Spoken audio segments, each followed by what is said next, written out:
What's going on, everybody? GoodMicWork Commentaries back at you with episode 512. This is going to be your SummerSlam 2018 weekend full recap and review. I'm basically going to review 4 shows in this podcast. I'm going to talk about NXT Takeover Brooklyn 4, SummerSlam, Raw, and SmackDown, all of the matches and angles and title changes and heel turns and swerves, and all of the stuff we saw on all 4 of those shows. We're going to kind of get into that today. I have done a lot of live streaming this week. I was up here all day during SummerSlam, live streaming my reaction to the show. I also live streamed my reaction to Monday Night Raw, as I do every single Monday, and I offered up a lot of opinions on both of those streams. And so those of you who tuned into those know a lot of my opinions on these subjects already, but we saw a lot of stuff go down on Raw and SmackDown, and I figured I would come up here with one big podcast just discussing everything, the entire weekend as a whole, and we'll touch on a lot of the news and the fallout from SummerSlam as we go through all of these shows here. But I wanted to at least come up here and talk to you guys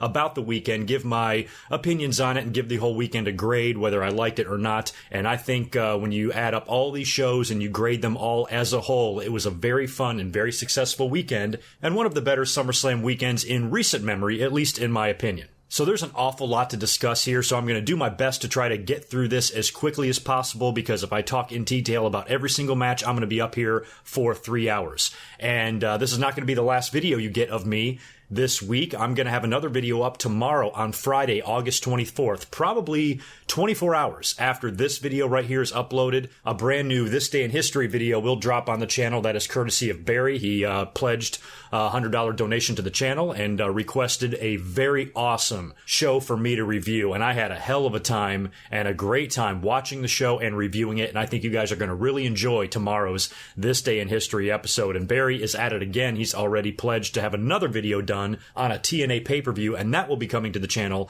in the next couple of weeks as well. So keep a lookout for that. As usual, please give that like button a click that notifications bell so you can be notified when all of my videos hit YouTube. And if you have not yet already, please subscribe. We are approaching 22,000 subscribers on the channel, and I've got my eye on 25K. So help me get there if you don't mind.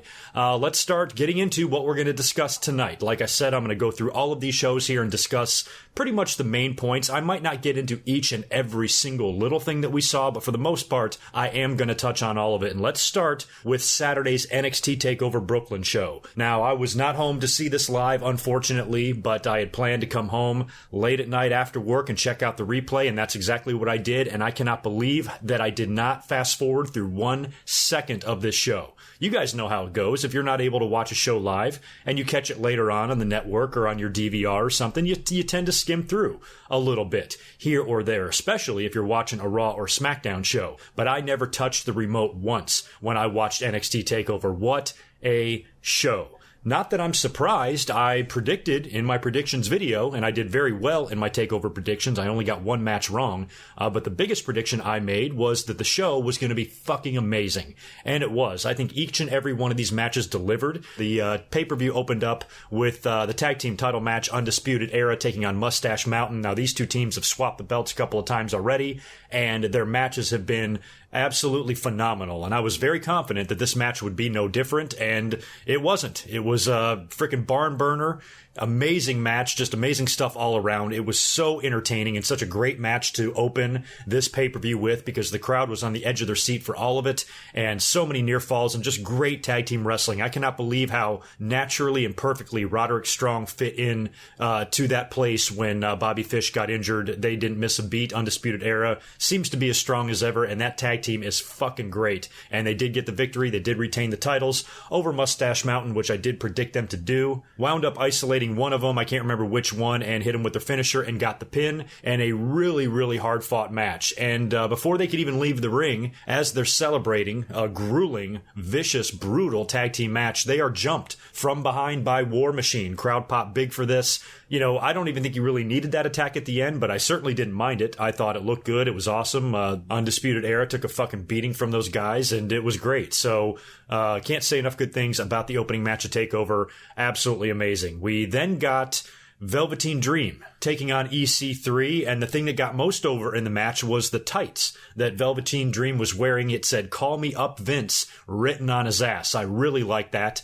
Fans marked out for that huge. And Velveteen did get the victory here. I predicted that he would beat EC3. I thought he was long overdue for a really solid takeover victory. I think the only win he's gotten has been over Cassius Ohno. He's lost mostly all of his other matches, I think, and I thought he was way overdue here. He's extremely charismatic. A lot of people want to see him get called up to the main roster, so I kind of felt like he had to win here, and he did. The two of them put on a pretty good match and pretty gnarly ending, too, the way EC3 got busted open after the German suplex. I'm not really sure what happened there, if he cut his eye or if he just smashed his face and maybe broke his nose or something, but he had some blood there at the end, and they went to the finish right after that with the top rope elbow on the apron, and Velveteen rolls him in for the pin. So pretty good match there, and I was happy to see Velveteen get the victory. And what the future holds for either guy, I don't know. A lot of fans feel like both of these guys are worthy of being called up to the main roster, and EC3 seems like a guy that is tailor-made for the main roster, for a place like SmackDown, a good counterpart to The Miz, perhaps. Actually, he could probably wind up on either show. Monday Night Raw would make a lot of sense, too. So in terms of both of those guys coming up to the main roster, I guess I'm okay with it, but I'll give my thoughts more on NXT roster call-ups here in just a little bit.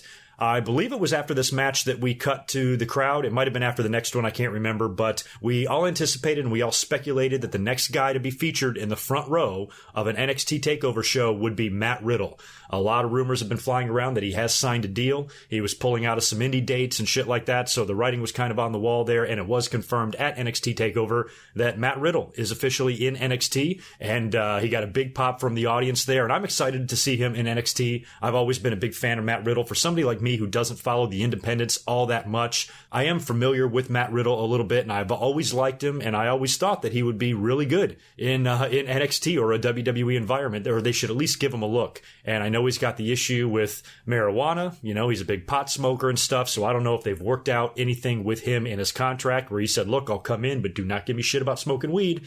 So I don't know if there was any leniency there, or what's going on, or what the status of his contract is, but he's in there now, and I guess he'll be showing up on TV pretty soon here. I know they did the tapings here tonight, which I did watch the full episode of NXT, and watched Pete Dunne successfully defend his title, but I don't know exactly when Matt Riddle will show up in NXT, but glad to see him there, and I think there's a lot of guys he can work with, namely, when he gets healthy, Aleister Black. I think that would be a really fun match, and I wish Matt Riddle nothing but the best. And in arguably the match of the night, I mean, there were so many good matches here, but this one was fucking off the charts, and that was Adam Cole defending the North American title against Ricochet. Now, these two guys did everything in the match that you would expect, but at the same time, they told a story. You know, it wasn't just flippy shit the whole time, which I really appreciated and really liked out of the two. And then the big spot of the match, the spot of the weekend, perhaps, was Ricochet going for a springboard lion salt or whatever you want to call it, and he gets nailed picture perfectly by Adam Cole when he's upside down with a super kick. Cole catches Ricochet right on the side of the face, takes a sick-ass bump, and then goes into Cole's neck-breaker move, I think, in one of the most exciting near falls of the entire weekend. This one was right up there with the inverted superplex spot that Seth Rollins would do on Dolph Ziggler. I mean, just an amazing spot. I watched it over and over again, and I marked the fuck out for it. But the match in general was really exciting. They had me captivated the whole time. I predicted Ricochet to win here. I thought that, or I feel like WWE really likes him a lot. Like, they have high hopes for Ricochet, and Adam Cole has had that belt for a little while now. He was the first one to hold it, and I predicted Undisputed to retain, so I felt, you know what, let's have Cole drop the belt here, so I was happy to be right. Congratulations to Ricochet. I thought that match was absolutely awesome. Women's title on the line, Shayna Baszler defending against Kairi Sane. This is the only match of the entire pay-per-view that I got wrong, or that I predicted wrong. I thought Shayna Baszler would continue rolling here and defeat Kairi Sane, especially since Sane beat her in the finals of the Mae Young Classic a year ago. I thought Baszler would squeak by her here and continue her run, but in a really good match. I like this match a little bit better than Shayna Baszler and Nikki Cross from the last TakeOver. I thought this match was really good, and I was pleasantly surprised. I've never been happier to be wrong. I thought it was a great match, and I was perfectly happy by the time we got to the end of the match that Kairi Sane was able to beat Shayna Baszler. I thought it was phenomenal. So congrats to Kairi Sane, new champ there. And since we had two title changes on a show with only 5 matches, I did not really think that Tommaso Ciampa would drop the NXT title to Gargano, and he didn't. It was an amazing last man standing match. I don't know what it is with Ciampa in handcuffs, but he always wins in handcuffs.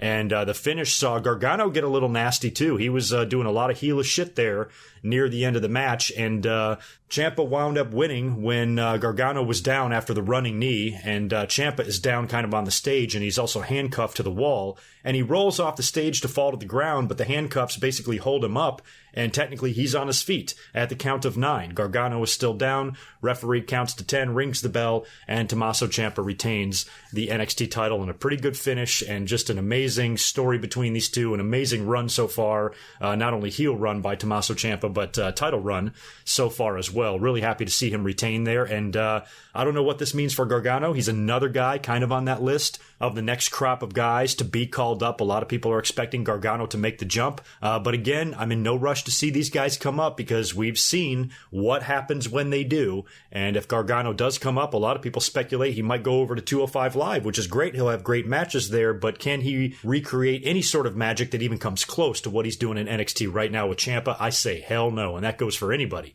that comes up to the main roster. So if he comes up, he comes up, but if he doesn't, I'm more than happy keeping him right in NXT and continuing to enjoy him. Let's move on to the SummerSlam card now. Of course, I was up here on Sunday to live stream this entire show. You guys sat right here with me. An amazing audience that night. It was a lot of fun. I think that video's got somewhere around 85,000 views on it or something that we got in the first couple of days there. But as far as the show goes, I don't really have any other or any different opinions that I did from Sunday. I thought SummerSlam was a really good show. I mean, it wasn't perfect. There were some issues, and it wasn't without controversy either, but for the most part, overall, when you judge the entire show as a whole, I give it a decent grade. I think it's definitely more positive than negative. And a lot of people echoed those sentiments. I mean, I looked on social media, the feedback I got from you guys on YouTube and on Twitter was pretty positive. Even the people that were throwing up at the idea of Roman Reigns being Universal Champion, they still thought the pay-per-view was pretty good. We'll blow through the results here as quickly as possible. I'll give you a few of my opinions on some of the bigger things that we saw.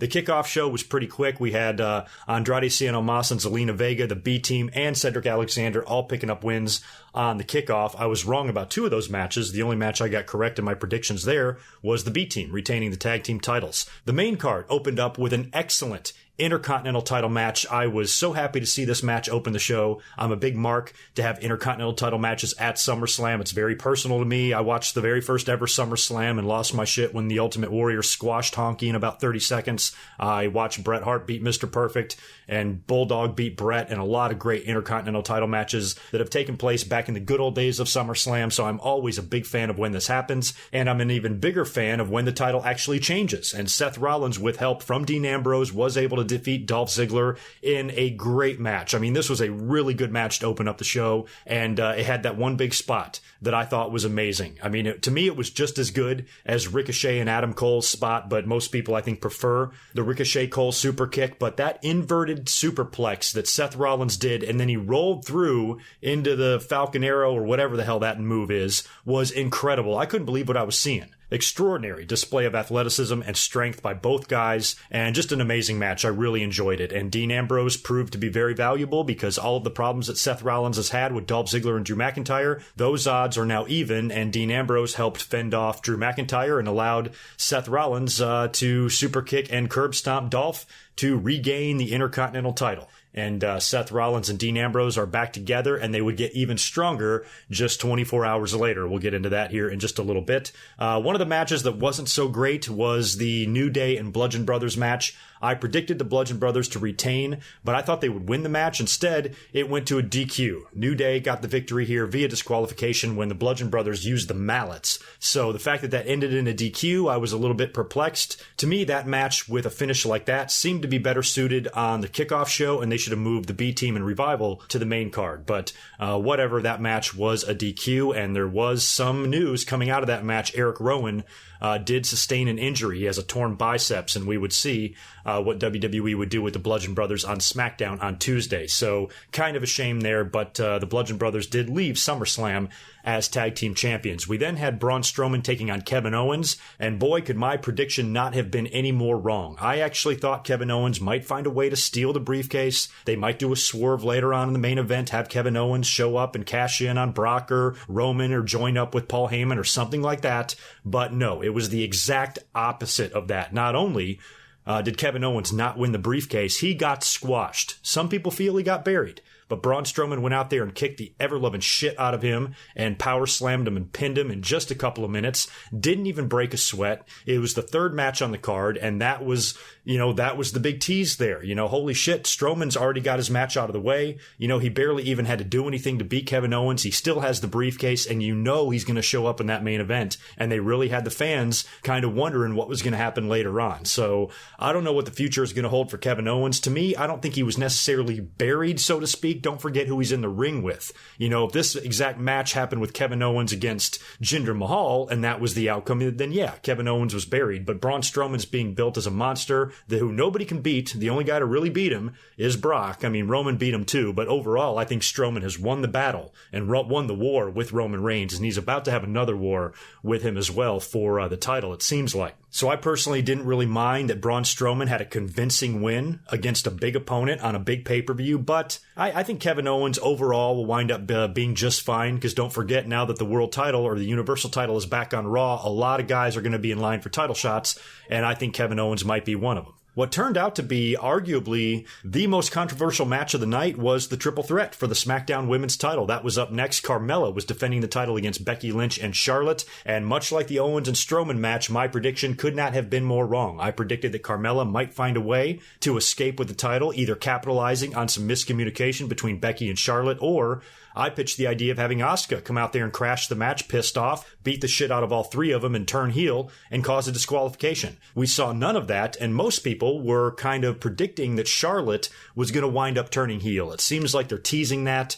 Becky has been on this road to redemption. She gets the title match against Carmella, and then Charlotte weasels her way into the match. This 6-time women's champion now gets another title shot. Becky seems a little bit irritated by that. And I thought, and a lot of people thought, that Charlotte might wind up turning heel and winning the title, and then Becky is going to have to chase her as a babyface. And I had made mention in my last two podcasts, episode 510 and episode 511, when the idea was brought up to turn Becky heel, I was against it. I was saying that some people feel she could turn heel, and I think that would be silly, because everybody loves Becky Lynch. It's really hard to want to boo or hate this woman, and I don't know how WWE is going to be able to pull it off. And you know what happened? I got pushback. Go in the comments section of those videos and read the comments. Some people said, why can't she turn heel? Everybody else has turned heel and gone off to do other things. Becky's never been given that opportunity. And I was like, okay, fine, fair enough. I'm willing to give it a shot. I love Becky Lynch. She can do whatever she wants. Sami Zayn turned out to be a good heel. So if he can do it, I'm sure Becky Lynch can do it too. But I didn't think it was really necessary, because the fans love Becky, but they don't like Charlotte so much. She's already getting a little bit of that heat because WWE, she's clearly the crown jewel. She's clearly the centerpiece of the women's division. I mean, in my mind, I don't know who you can choose that would be any better. I mean, look at the women's division, look at some of these women and how good they are. Charlotte has the ability. She has the look. She has the family name. She's Ric Flair's fucking daughter. And I think a big part of it is the fans just don't like to be told who to cheer and who to boo. And now Charlotte is getting the comparisons to Roman Reigns. She's WWE's Roman Reigns. Oh shit, here we go. The fans are going to turn on Charlotte now, and then they're going to start making shit up. So I could already kind of feel that with Charlotte. And that was what I was trying to convey in my last couple of podcasts, is that she would be the better one to turn heel, because the fans are kind of already getting sick of her as it is. So it would be a much better move in my mind to turn Charlotte heel. And some people disagreed with that and thought Becky Lynch would make a perfect heel. And then we saw the end of the match when Charlotte winds up beating Carmella, tapping her out to the figure 8, winning the title. Becky Lynch gets up and gives Charlotte a hug to celebrate with her. And then the fans can feel it. They're chanting for it. They're anticipating it. You can just see it in Becky's eyes. And then bam, she nails Charlotte. Charlotte goes down. Crowd explodes with glee. Becky throws Charlotte on the outside of the ring, slams her into the table, throws her over the table, just beats the shit out of Charlotte, much to the delight of the fans. This is supposed to be a heel turn, and the fans are popping as if Stone Cold Steve Austin just came out and helped Mankind win the WWE title from The Rock. I mean, it was that level of pop that we saw when Becky nailed Charlotte like that. So as awesome as I thought the moment was, and I was cheering right there along with everybody for Becky because I love Becky, I did see that this is going to be a big problem. You know, the fans are not reacting the way they should. WWE wants the fans to love Charlotte and hate Becky, but their reaction is the exact opposite, and that's what I was afraid of, and that's what I mentioned in my last two podcasts. I called this whole thing out. So Becky turning heel, I thought was one of the best, biggest, most exciting moments of the show, but I think it had the opposite effect that WWE was hoping for, at least what they're trying to trick or persuade the fans into cheering for. So that would continue on SmackDown. I'll get into that here in a minute, but things would almost get worse when Becky Lynch came out to try to explain herself. We then had the WWE title match between Samoa Joe challenging AJ Styles, and this one turned out to be great. And it turned out to be great even with a shitty finish. This match ended in a disqualification. We had a pretty good match in the ring. Samoa Joe and AJ Styles found themselves on the outside of the ring. AJ is knocked down. I think he's cut open after a bump on the steel steps. And Joe grabs the microphone, stands up on the announce table, and starts talking to AJ's wife, who was at ringside with one of AJ's daughters.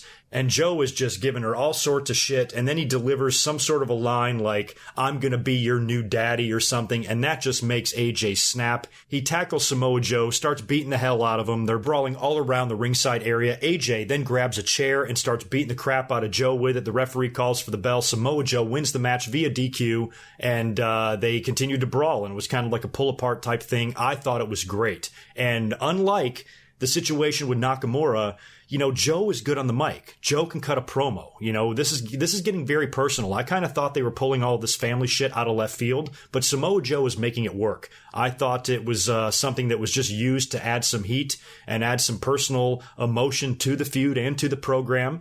And I felt like they were just making it up on the fly. But to the credit of Samoa Joe and AJ Styles, they're making it good and intriguing and interesting. And I loved the finish. I'm not often a big fan of DQ finishes, but I was fine with this one because I knew that it was going to open up the door for a rematch. You know they're going to face again at Hell in a Cell. And if this feud gets any more personal between the two, they might find themselves inside the cell itself. I don't know how many Hell in the Cell matches we're going to have at that pay-per-view, probably two. This might be one of them.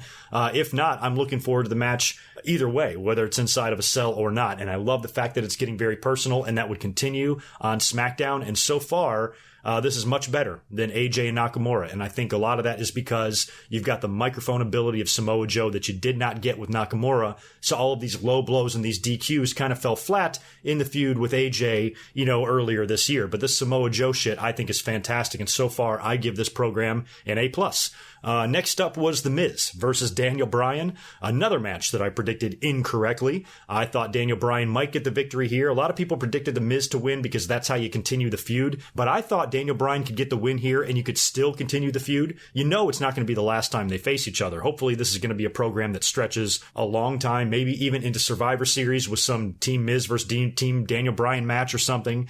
And I've mentioned the possibility of the Royal Rumble coming into play if one of these guys turns out to be champion or winds up winning the belt early next year, and then the other guy wins the Rumble. You could set him on a collision course for WrestleMania again. There's a lot you could do here. So this is only the beginning. We saw Maurice at ringside for this as well. She was out there with a baby carriage that supposedly has their baby Monroe inside of it. Now, I thought all along, as soon as I saw that, I was calling it out on the live stream. I said, something is in that baby carriage. There's probably no baby in there. There's a fucking cinder block, or he's going to pick up the entire carriage and bash Bryan over the head with it or something. I was just convinced that that baby carriage would come into play somehow in the finish, but it didn't. The match was pretty good between the two. You know, it was exactly what you would expect.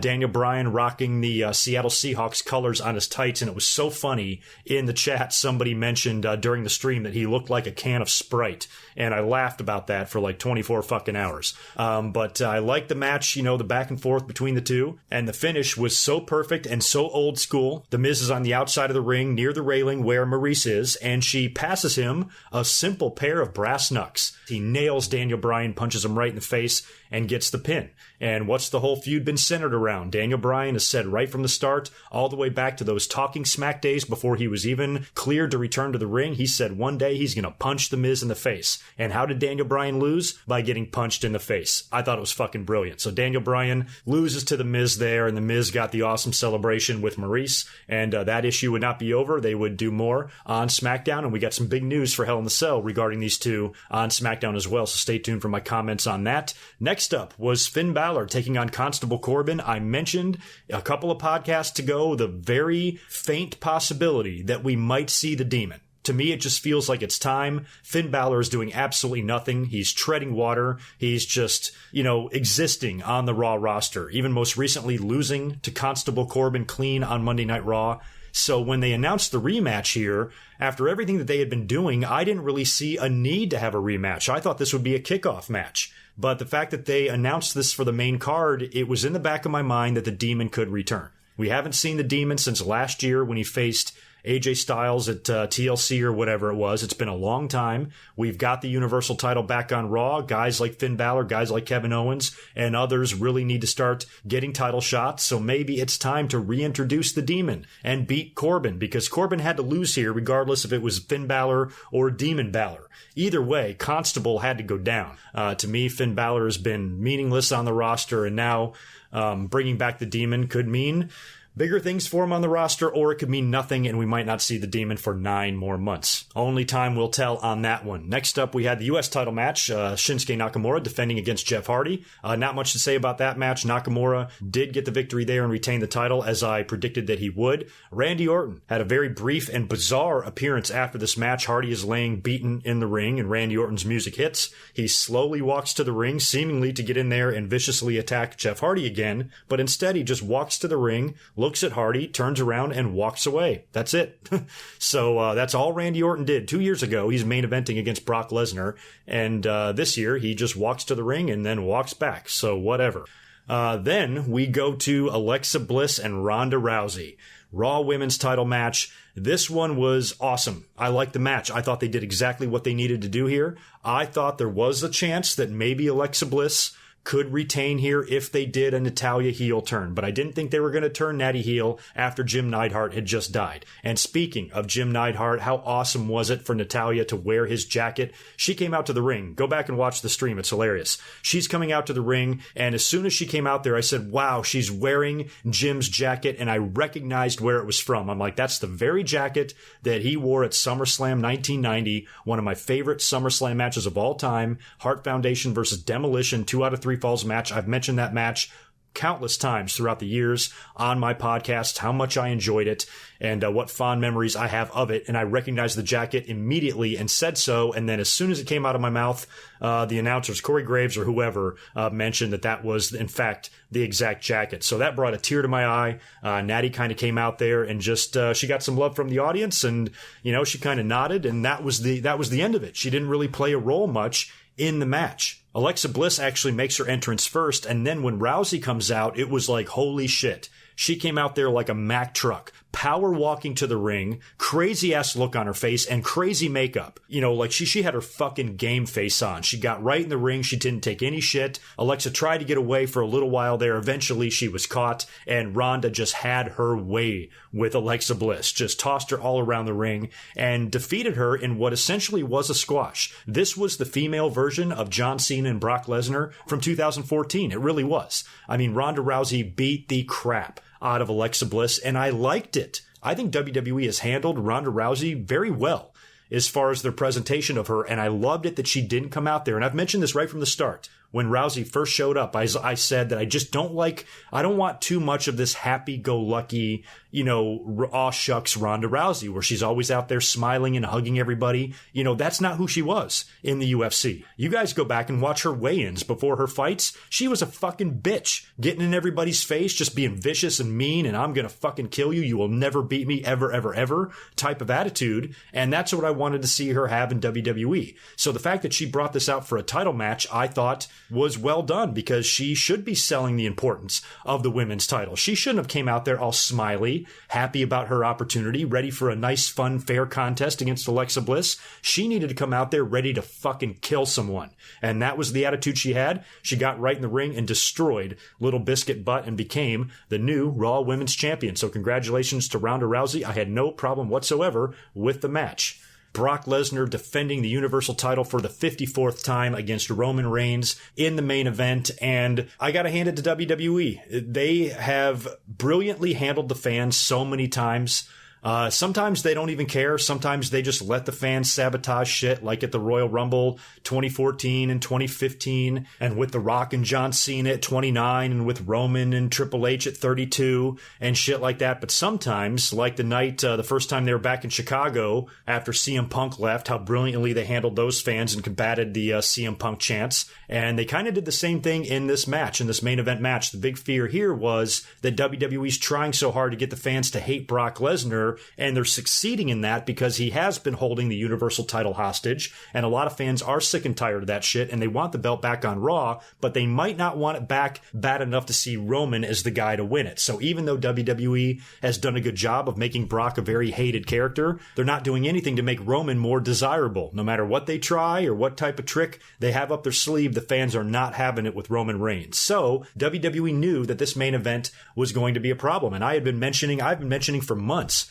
that this match I'm probably okay with more than any other Roman Brock match that they've done because of the unpredictability. We had so many possibilities here. We could have had a Paul Heyman turn. We could have had Kevin Owens or Strowman cash in the briefcase. We could have had Dean Ambrose come out and turn heel. We could have a double turn. We could have Roman winning the belt and then dropping it to Strowman during a cash-in. We could have Roman winning the belt and dropping it the next night on Raw. Brock could also do the same thing. There was literally like 13 different things they could have done, and that was good because their other matches weren't like that. There was nothing they were going to be able to throw at us extra during WrestleMania. We just got a straight match. A bloody match, a brutal match with a surprising ending, yes, but really there was no swerves they could really throw at us there. Same thing with the Greatest Royal Rumble. Those two matches I really wasn't interested in seeing, but this one I thought could be fun. So what WWE did was this just brilliant bait and switch move. As they're doing the introductions of Roman and Brock, Braun Strowman hits the ring as music plays. He comes down and interrupts and gets on the mic and says, I'm going to cash in my briefcase immediately following this match. I'm going to stand outside the ring, watch this match, and whoever wins, I'm coming in with my briefcase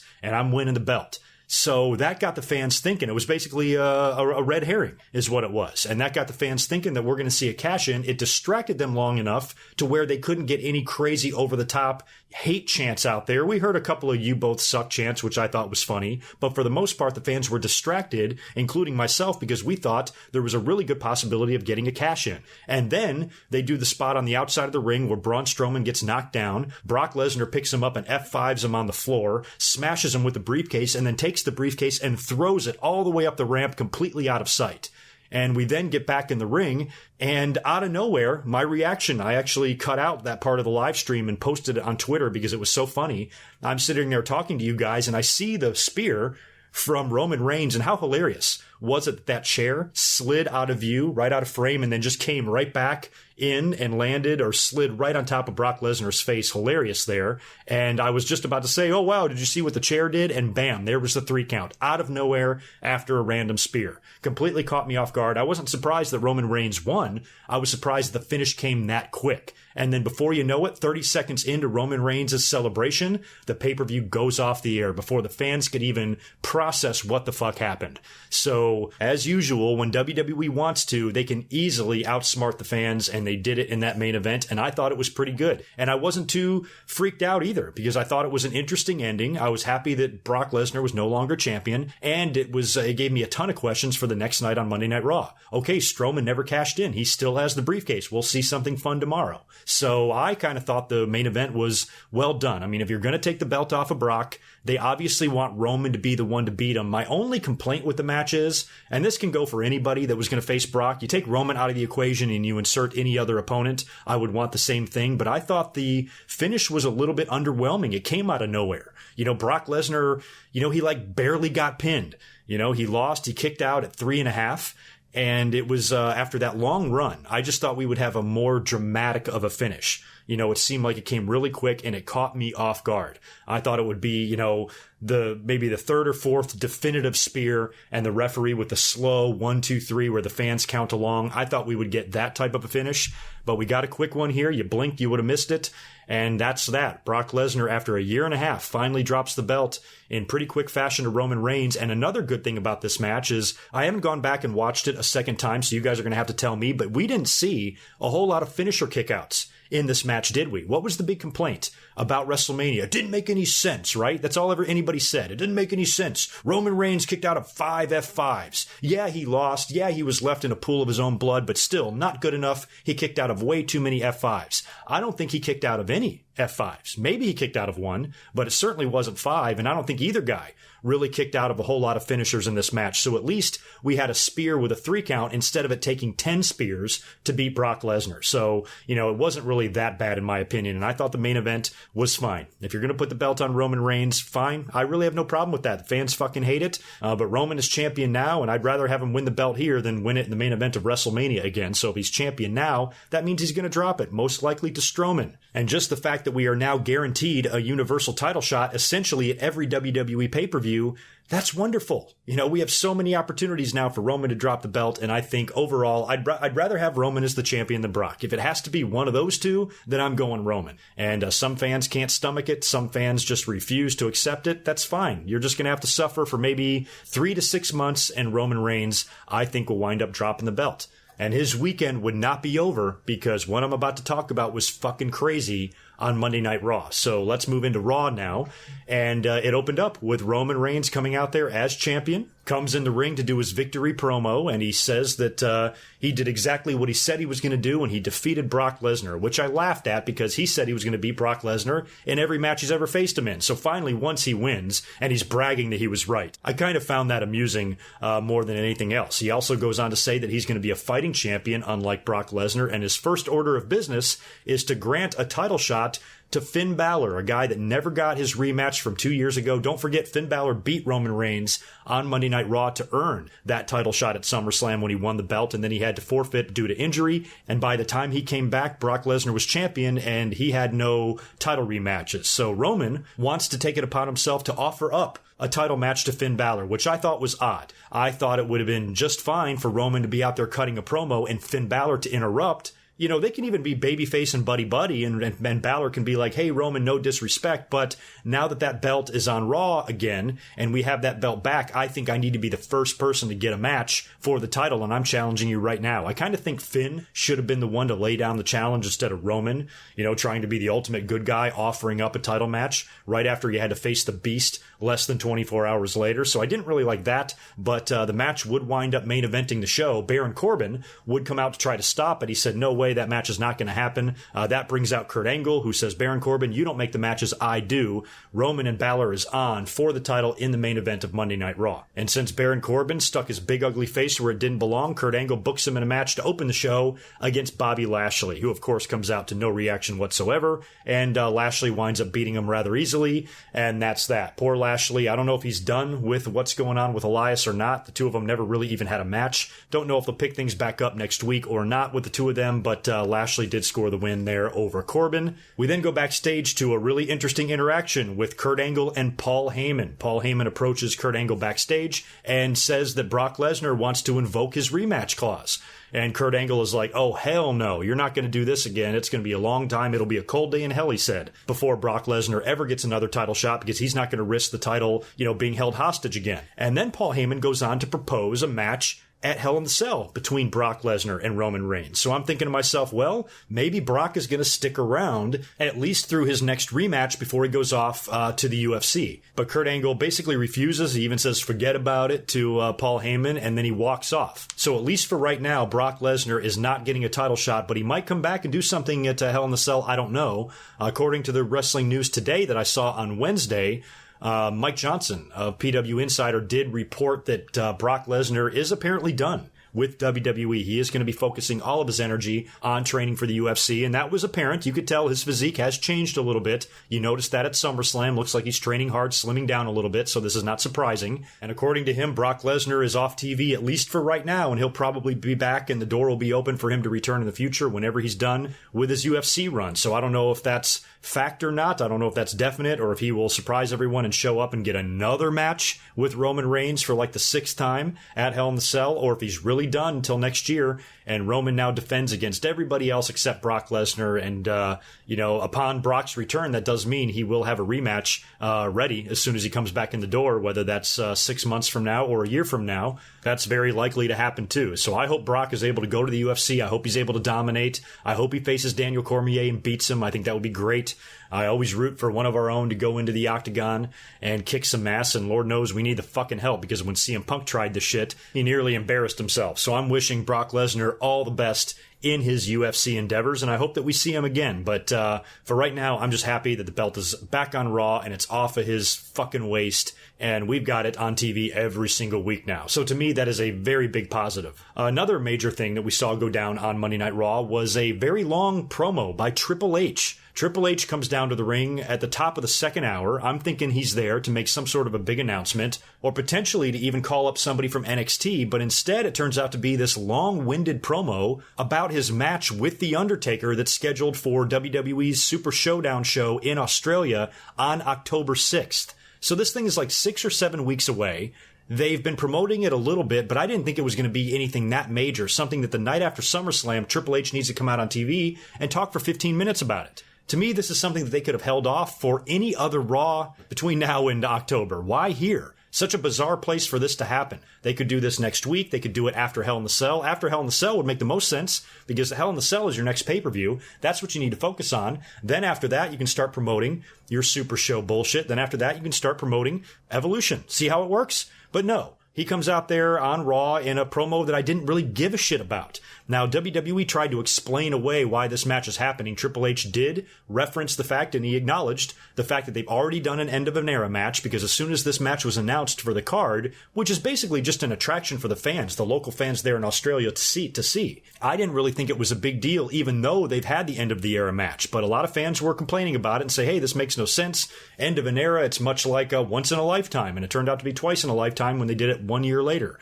So fans were like, what the fuck? Triple H comes out and says, I'm going to respect that match with Shawn and Taker, and I'm going to respect the way we ended things. And then he changed his mind and says, no, I'm going to face The Undertaker, and I'm calling you out, and in Australia, I'm going to pedigree you and pin you or whatever. And he says the two icons are going to clash for the final time at Super Showdown. So I guess this is being billed as the final collision between Triple H and The Undertaker. And since The Undertaker is back wrestling, if Triple H ever decided to hang him up or actually retire, I think it would be cool for him to have his retirement match against The Undertaker. Go out the same way as Buddy did. Shawn and Triple H can have that together forever, that they both were retired by The Undertaker. But I have a feeling Triple H may never truly retire. I think he's going to fit right in to that Vince McMahon role. And I think years from now, he'll be involved in storylines on TV, even when he's 60. Look at the shape Triple H is in. He's in every bit as good a shape as Vince McMahon was when he was that age. So I think Triple H might, one day in the future have matches as the old owner of the WWE. Maybe he finds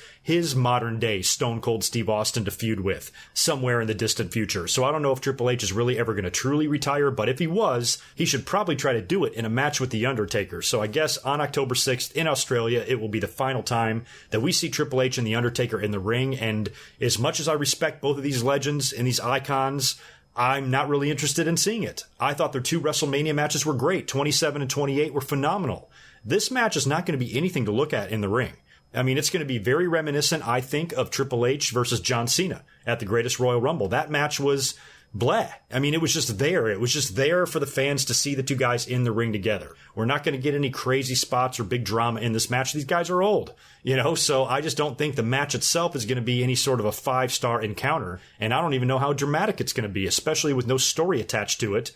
Just these two guys. I mean, if they start doing shit on TV, maybe. If Taker shows up on Raw one week to confront Triple H in the build of this thing, then maybe. But otherwise, it's a match that I don't even really care about, and Triple H is occupying valuable TV time to promote a match that not a whole lot of us care about. I don't think I'm the only one that is not too terribly excited for this match. I'm pretty sure there's a lot of us. So that I really didn't like. I didn't like that part of Monday Night Raw, and I found it to be quite boring. We had a really good match as well between Dean Ambrose and Dolph Ziggler. Ziggler tried to get some revenge on Dean from the night before, and it was a really fun match with Seth Rollins and Drew McIntyre getting involved, and eventually Dean nailed Dirty Deeds on Dolph Ziggler and pinned him. So Dean and Seth are on a roll, and it wouldn't be the last time we saw those guys before the night was over. Some of the throwaway matches we had on Monday Night Raw, we had the Riot Squad defeating Sasha Banks, Bayley, and Ember Moon. We had Elias defeating Kurt Hawkins, and we had the Authors of Pain defeating Titus Worldwide. We then had the big crowning ceremony for Ronda Rousey. They were going to do this big belt presentation for Ronda. They were going to bring all the female wrestlers out to the ring to present Ronda Rousey with the title belt.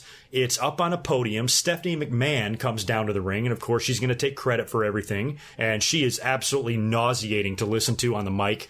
Just her attitude and how much it's so funny. I mean, she's actually doing a really good job, because what she's being accused of in real life, she's actually playing off that. I mean, a lot of fans get really sickened when she's out there promoting the women's division, and they make all these announcements and they cry and they hug each other, and Stephanie just does this constant patting herself on the back and just basking in the glory of their own awesomeness, and it's disgusting. And her character is doing it too, and that's kind of why I like it, and that's kind of why I like to hate it. I was fucking ripping her apart in my Monday Night Raw stream, and it was fun. She's very easy to hate, and on the mic, she is just an epic twat-sickle. I mean, it doesn't get any worse than her. And of course, she's out there talking all this shit, and she brings out Ronda Rousey, and Ronda Rousey is having none of it. She had a very similar attitude that she did on SummerSlam. Alexa Bliss, ironically, was on the outside of the ring for this thing, which I thought was silly, and she's got her cute little pink arm sling, which I thought was just adorbs. And the Bellas are even out there as well. So you're wondering if they're going to attack her or something like that. And Rousey then gets in the ring, and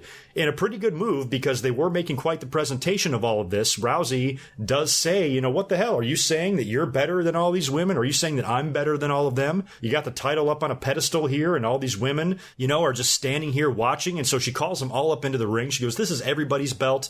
You know, the women's division and the evolution of the women's division, that's a team effort here. So she tries to really not be the focus of attention here, not be the center of attention, which is good for her character, you know. And she was also being quite no nonsense. She wasn't taking any of Stephanie's shit. Every time Stephanie tried to say something, Ronda would shut her up. And eventually, Ronda ended up kicking her ass, putting her in the arm bar, and Stephanie's tapping out and squealing and screaming. So this is 3 times now that Ronda Rousey has completely owned Stephanie McMahon. She tapped her out at WrestleMania. She fucked her up the next night after WrestleMania, and here we are again. She rips Stephanie's arm right out of her sockets again the night after SummerSlam. So you know down the road, whenever Ronda Rousey winds up dropping that belt, that Stephanie is going to be involved. You know that 100%. And there's also something fishy there with the Bella twins, especially Nikki. Could you imagine? Oh my God. I mean, I almost think it would be funny more than anything else, because if you want to distract fans from Roman Reigns, if you want to really piss them off and you want to make Roman Reigns seem like the greatest champion ever, here's what you do. You have Nikki Bella be the one to beat Ronda Rousey for the title. How crazy would that be? If they wound up having a match together, nobody thinks Nikki Bella stands a chance. Stephanie then interferes on her behalf, or maybe gets some extra help.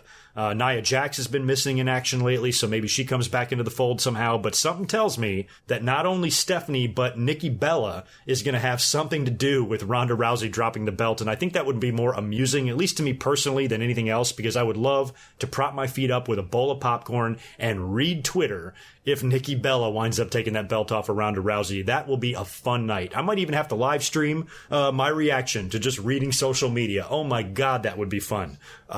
So I'm a little bit nervous that that could actually happen down the line.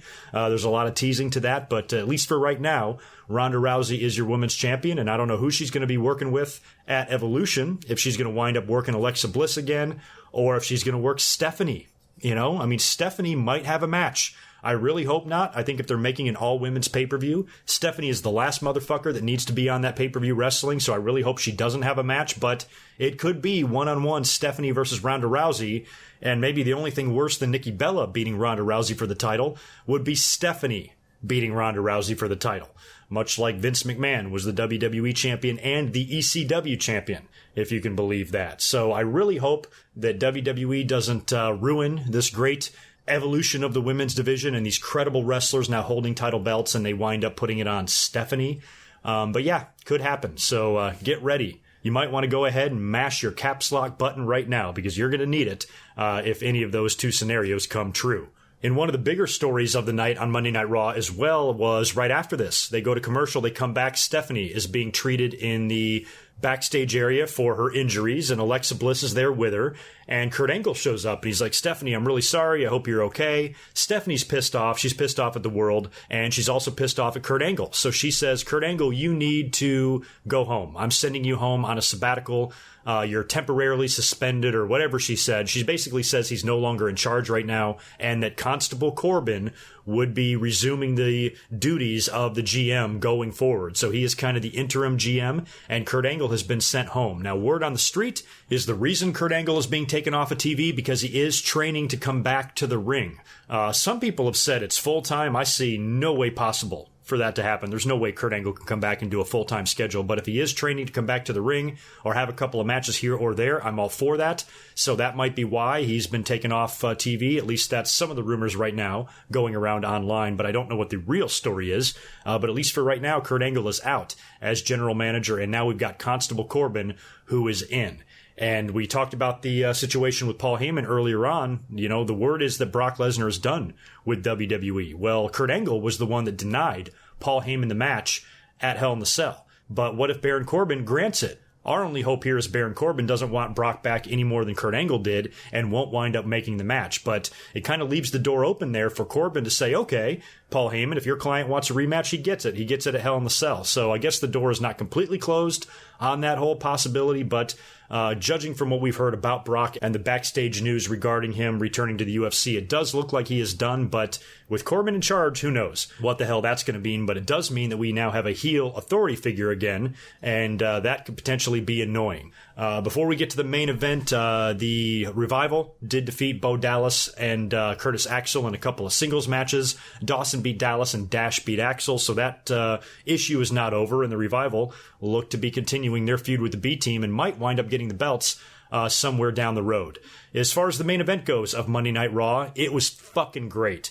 It was Roman Reigns versus Finn Balor, which I loved. I loved that right out of the gate, the very first night, 24 hours after the belt returns to Monday Night Raw, they are defending it on Monday Night Raw. My only issue with this is that it seems like a one-on-one match, like a one-off type of deal between Roman and Balor. Balor has been owed a rematch for 2 years, and this seems like WWE's way of getting it out of the way. You know, my only issue here is I wish this could be a program between the two, like a pay-per-view program between Roman and Balor. That would be much more fun than this one simple match here. And I knew that Finn Balor wasn't going to take the belt off of Roman Reigns the night after SummerSlam, especially when you've got the briefcase hanging around there as well. So I wasn't too confident that Balor was going to have any sort of a title victory here, and he didn't. And before the match was over, the two of them have a pretty good match as well, you know, Roman and Balor. Balor puts up a good fight, and right near the finish of the match, before the match is even over, Strowman shows up. As the match is still in progress, comes down and is ready to cash in the briefcase. He even approached Finn Balor earlier on during Monday Night Raw backstage and said that he would be cashing it in later. So he teased the whole thing. He told the fans he was going to do it.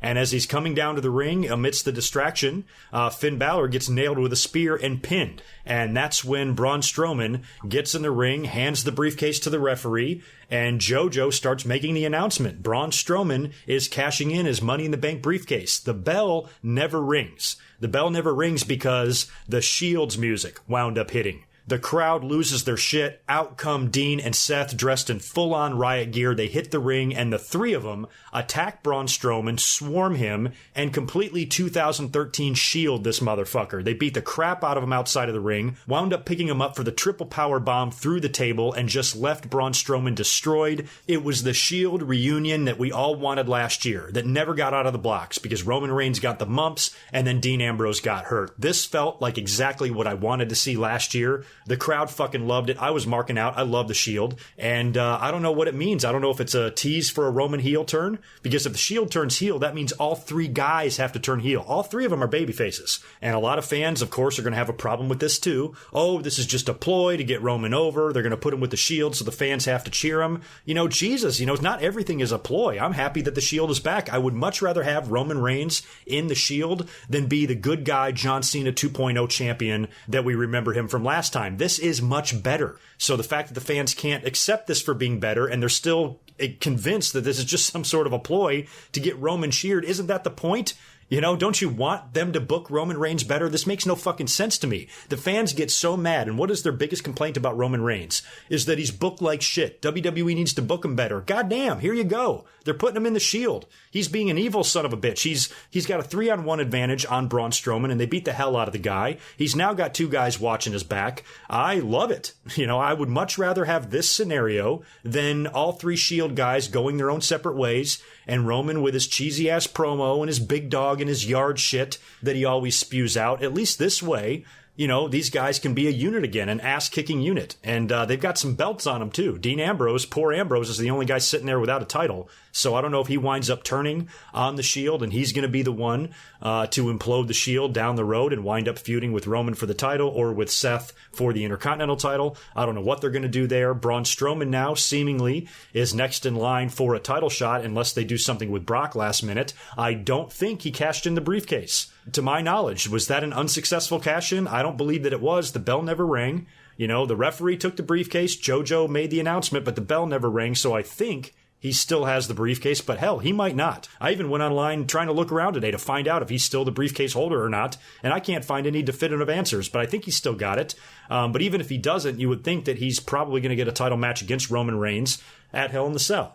And I'm happy that the Shield is back together, and I'm curious what Roman Reigns' attitude is going to be going forward. Or is the Shield going to come out next Monday night on Raw, united together, and they're going to say, we're taking over again, and, we've got all the belts, and we rule this place, and we run this place, or are they going to be there to help Roman Reigns face Braun Strowman, a guy that's clearly outmatched Roman Reigns on a number of occasions dating back to last year, and maybe Roman Reigns can't beat him without help from the Shield. So it'll be curious just to see the demeanor of the Shield. So we'll see how it plays out. Overall, I thought Raw was a pretty good show.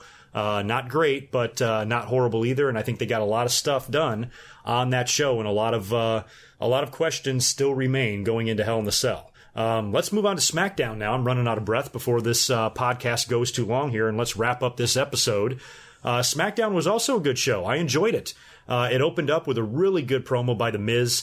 He comes out there with Maurice, and he seems to be very somber. He looks to be crying. His eyes are all red. He's showing a lot of emotion.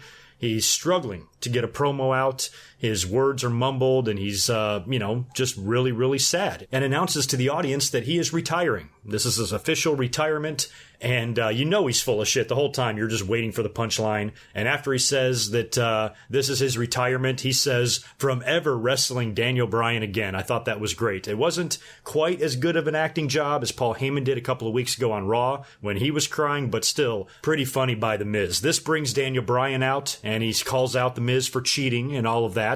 And The Miz talks some more shit until Brie Bella winds up running down to the ring, gets in the ring, and punches The Miz right in the face.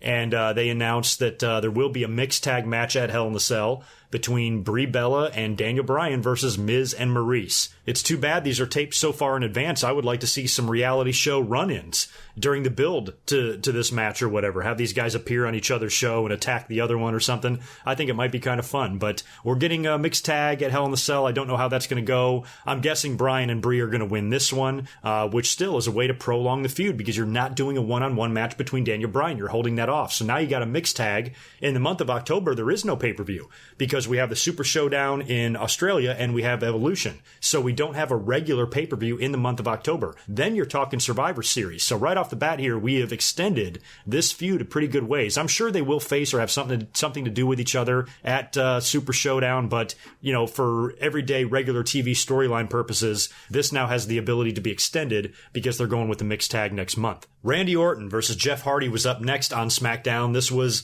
another pretty vicious match. Randy Orton is beating the hell out of Jeff Hardy, and he's got his fingers all wrapped around Hardy's stretched out earlobes again, and he's trying to rip his ears out. Finally, Hardy loses his mind, nails Randy Orton with a low blow. Referee calls for the bell. Orton wins via DQ, and Hardy just completely snaps. He goes out and does exactly to Randy Orton what Randy Orton was doing to him, and beats the hell out of him all on the outside of the ring, and then they spill out into the crowd, and Jeff Hardy stands on one of the big crates and swantons Orton through a table off near the side of the stage or something. So Hardy went nuts and ended up beating the hell out of Randy Orton. Jeff Hardy has said recently in interviews that he would really like to be a part of a Hell in the Cell match. He's never been in one before, and maybe that's where they're headed here. They could go with Randy Orton versus Jeff Hardy inside the Hell in the Cell. It's probably now or never for Hardy. If he's going to have a Hell in the Cell match in his career, you got one standing right in front of you. It's presented to you right here on a silver platter. So if they don't do it here, I don't know if Jeff Hardy will ever find his way into a cell match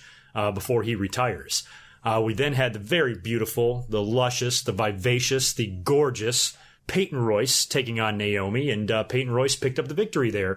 We would then go into the Becky Lynch promo, and I talked about this earlier on, the controversy surrounding the match at SummerSlam, and things got even worse on SmackDown because Becky Lynch came out there to cut her heel promo, and the fans cheered her the whole time. So Twitter, of course, freaked out. YouTube freaked out. Everybody's talking about what a big disaster this Becky Lynch heel turn was. But the funny thing is nobody was saying that on Sunday night. I was sitting right here on the stream with all of you guys in the chat. I was reading Twitter. Nobody was bitching about the heel turn on Sunday night. They all thought it was great. Here on Tuesday, everybody's an expert. Everybody's an expert booker. Oh, WWE, what are you doing? Now you're shoving Charlotte down our throats as a babyface, and, this Becky Lynch heel turn is fucking stupid. Nobody wants to boo her. The fans were cheering her, and then Charlotte came out to do the babyface run-in, and she got booed, and everything is upside down, and Charlotte now is the female version of Roman Reigns, and all this shit. And there is some truth to that. That's what I said all along.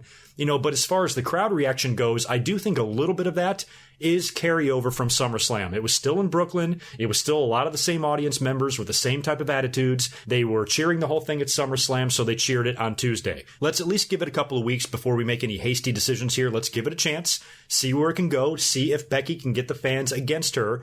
And I think she'll do fine. I like Becky Lynch. I want to see her elevated. I want to see her do something significant. And it's, even though I was kind of against the Becky heel turn, I want to see it work. And I think another thing that rubs the fans the wrong way is now Charlotte is like a 7-time women's champion, and now she's getting all the comparisons to Roman Reigns. She's WWE's poster woman or poster girl, and she's the centerpiece of their women's division, and that pisses the fans off because they don't like to be told who to cheer. And Charlotte, I agree with all the fans out there that think she's better off as a heel. I do too. I would like to see Charlotte as a heel. But what I don't want to see happen is the fans start, getting ahead of themselves. The problem is once they start souring on somebody, they can't keep it real. They can't keep it to what I just said here. That Charlotte would make a better heel. I wish that Charlotte would be a heel instead of a babyface, and I wish that Becky would be a babyface instead of a heel. But no, instead, the hate's gonna snowball. And next thing you know, Charlotte can't wrestle. Next thing you know, Charlotte has 6 moves. Next thing you know, they're going to be criticizing her appearance. Next thing you know, the only reason she's in the spot that she's in is because she sucks Triple H's dick or Vince's dick or something like that. That's the type of stuff we're going to hear. I'm pretty sure we're already hearing it now. Forget the fact that Charlotte and Roman Reigns, but Charlotte is an incredibly hard worker. She's an amazing female wrestler. I mean, what's wrong with people? Do you not remember what female wrestling was like 10 years ago, 15 years ago, and 20 years ago? How bad it was? How we essentially had no women's division? This is the person you're going to choose to shit on? The best female wrestler to come down to the pike pretty much ever? The daughter of the fucking Nature Boy? She's got all the ability in the world. She's got the size. She's got the look. She's got the desire. She's got the drive. She's doing this for her fucking brother who wanted to be a wrestler who died tragically. She's got a great story. Everything about her, to me, is positive. And now, because of WWE's weird-ass booking, she's going to be a casualty in this. Because the fans, it's not enough for them to say, okay, WWE, I think what you're doing with these 2 girls is stupid, and we don't like it. They can't stop there. They have to keep going, and they have to start insulting the talent. And the problem now is Charlotte is going to have this bad reputation, and the fans are going to hate her, and she's going to hold people back, and she's going to bury people. That's what we're going to hear. And it sucks, and it's a shame because it's not fair. It's not fair to the talent that when WWE does shit like this, they are the ones that are personally attacked. I mean, people hate Roman Reigns. There are actually wrestling fans out there. This is how sick the fans that watch the same form of entertainment that I do, this is how sick they are. If Roman Reigns died tragically, they'd be happy. That's what we're dealing with out there. That's the maturity level of these fucking fans, is that WWE, I will agree that they make stupid booking decisions. I will agree that sometimes they seem like they have their heads up their ass, but it's not Charlotte's fault and it's not Roman Reigns' fault. And believe me, you could do a lot worse than both of these guys. There was a time when the Ultimate Warrior was the golden boy. If Roman Reigns dropped someone on their head even once, the fans would be screaming for him to be fired. Meanwhile, when the Ultimate Warrior did it in nearly every match and botched everything and nearly killed everybody he worked with, everybody was fine with. Same thing with Goldberg. You know, Goldberg almost killed the Giant. Goldberg almost killed Haku. Goldberg almost killed a lot of people with fucked up, wonky-ass botches, but nobody cared. You know, nobody said he couldn't wrestle because he was over. So the fans at the end of the day really are all marks. You know, if you like somebody, you like them. If you don't like somebody, you start making shit up in your head about how bad they suck. You know, and John Cena, you know, we've got Shawn Michaels, we've got AJ Styles, we've got The Undertaker, Triple H, The Rock. Every single major star, every single icon in this business that has worked with the guy said that he's great in the ring. But all the 19-year-old fans who are doing nothing with their lives have a huge problem with everything, and they know better, right? So I'm just a little bit pissed off at WWE for putting themselves in this position now where you're going to ruin Charlotte. You know, everybody's going to forget, you know, about how good she is and how talented she really is, and they're going to want to see anybody but her. And they're going to say that everybody else, this girl should get an opportunity, and that girl should get an opportunity, and, you know, and what's with this? You know, what's wrong with building a legend? What's wrong with building a legacy? Yes, I know she's been a 7-time women's champion, but, excuse me, have you been watching wrestling at all for the last 22 fucking years? It's not like hot potatoing a belt is something that's very uncommon in WWE. Hell, The Rock, when he first won the WWE title, he was a 3-time WWE champion in the span of like less than 3 months. Winning the title at like 3 out of 4 consecutive pay-per-views. He won the belt at Survivor Series 98. He won the belt again at Royal Rumble 99. And then he won the belt again like on Raw right after the February pay-per-view. And just like that, he was a 3-time champion. So this is nothing new. How many times did the hardcore fucking belt change hands in that Battle Royal that one year? So I know in the women's division, the title changes hands a lot. And I know people like Charlotte and Sasha and Bayley even are multi-time champions. But that's the way shit goes, man. What if the woman you love the most on the women's division, what if she was a 7-time champion? Would you think that is too much? What if Becky was a 7-time ladies champion? Would you think that's too much? Would you turn on her too? Just looking for a little bit of consistency in this logic is all. I'm not even saying that these fans with these complaints are wrong. It's just the extent that they take it to with their bitching that gets under my skin. So anyway, there's my 2 cents on the whole Becky Lynch and Charlotte situation, and we will see if this gets better. Like I said earlier on, I think maybe it will if you give it a couple of weeks, but only time will tell. We'll wrap up things here on SmackDown with just a couple of more segments. Rusev and Lana did wind up getting their victory back in another mixed tag rematch against Andrade Cien Almas and Zelina Vega. They got some help from Aiden English in this one, and he stole the chair away from Almas, allowing Rusev to hit him with the Machka kick and lock him in the Accolade. So I enjoyed seeing Rusev Day get a victory on SmackDown. We also had an AJ Styles interview with Renee Young. This was done off from the ring. I really like these stage interviews that they do sometimes. It reminds me of back in the 80s with Mean Gene. They would do this shit on Superstars or Wrestling Challenge all the time. So it's a nice little throwback. And AJ didn't get a chance to talk long. He's very pissed off about Samoa Joe for kind of coming after his family and calling out his family and threatening his wife. And as he's doing his promo, he only gets about a minute or so in, and Joe attacks from behind, pulls him off the stage, beats the hell out of him, you know, grabs him in a chokehold, grabs the microphone and looks right in the camera and starts saying, "Hey, Wendy." And just the way he said that was so fucking perfect. Samoa Joe continues to impress. He is making this feud so fun, and he's being a heel too. Damn, I mean, he really is. He's being vicious and evil, and he's pulling AJ Styles' family into this, and I'm really impressed with the amount of emotion that they're able to pull out of this feud, because the whole family involvement with AJ Styles kind of seemed like it came out of nowhere, and Joe is making it work. So big props to him, and an awesome segment there. And now we know we're going to get a match between those two at Hell in the Cell as well, and we'll probably get confirmation on that, or that match will be made official in the next week or so, one would think, on SmackDown. And the main event, finally, is our nice little bow on top of this crazy SummerSlam weekend, was the New Day defeating the Bludgeon Brothers to become the 5-time WWE Tag Team Champions. At least I think they're 5-time. And this was not that surprising, because the word was out that Eric Rowan did get hurt. He's going to require surgery, so we knew he was going to be off of TV for a while to deal with that. So they had the Bludgeon Brothers drop the belt in a really good match. Big E, you would think, would be involved in this match since he's a big guy, but it turned out to be Xavier and Kofi winning this match here. And the Bludgeon Brothers are no longer champs. New Day is, and Rowan will now be off of TV for several several months dealing with this arm injury, and I hope that they can do something with Luke Harper. I was a fan of the Bludgeon Brothers tag team. I thought they put a lot of time and energy into it. I am sad to see it end like this. An injury is what's going to derail this run by the Bludgeon Brothers. But now that Rowan is gone, I think between the two of them, everybody prefers Luke Harper as the better in-ring worker. I think that goes without saying. So I really hope that Luke Harper can get some sort of a singles push here and he can find something to do in the absence of his partner. So congratulations to New Day. We saw a lot of new champions. I mean, think about it. On NXT, we saw Kairi Sane. We saw Ricochet. In WWE, we saw Seth Rollins win. We saw Ronda Rousey win. Roman Reigns. Now the New Day on SmackDown. So there was a lot going on. It was a big, fun weekend. I think all 4 shows were relatively good. And I give the overall weekend, all 4 shows, an overall grade of a solid B. I mean, maybe even a B+. Just the quality of the ring work, especially on NXT TakeOver, elevates it to me to that B+ grade. And I think the whole weekend and all 4 days of shows in Brooklyn were very, very fun. So you guys let me know what you think of the weekend in the comments below. What do you agree and disagree with? Where do you think some of these angles are going to go in the future? And give me all of it. I also, before I get out of here, want to report the sad news of another wrestling death we got word of today. Chris Champion, who is a guy that probably isn't that well known. I remember him from, I've got him on some of my old USWA tapes. I remember him a lot as a tag team wrestler. And when he was, he went to WCW and had a gimmick called Yoshi Kwan. It was like a Chinaman gimmick, and he was managed by Harley Race. And I remember him there, but he never did a whole lot, never made a run in WWE to the best of my knowledge, but very sad to hear about his passing. Anybody that I have memories of, I'm always sad to hear about. So it's been a horrible year for wrestling deaths. We've lost Bruno Sammartino. We've lost Vader, Nikolai Volkov, Jim Neidhart, Brian Christopher, Brickhouse Brown, Matt Capitelli. I know I'm probably leaving out a couple of others. Paul Jones, I think, passed away.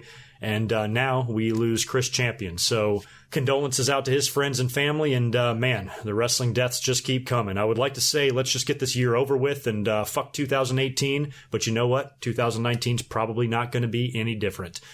So I hate to end the podcast on a somber note like that, but I'm pretty much done. I'm out of notes. I'm out of breath. I'm tired. It was a long weekend of live streams and YouTube stuff and Twitter and all of that. And we're not done. Tune in tomorrow on the channel, the YouTube channel, on Friday, August 24th. Brand new This Day in History will be featured. And it's a really fun look back on a show that is 20 years old. So you guys stay tuned for that. I will catch you very soon. You guys take care of yourselves, and I'll talk to you next time. Until then, peace.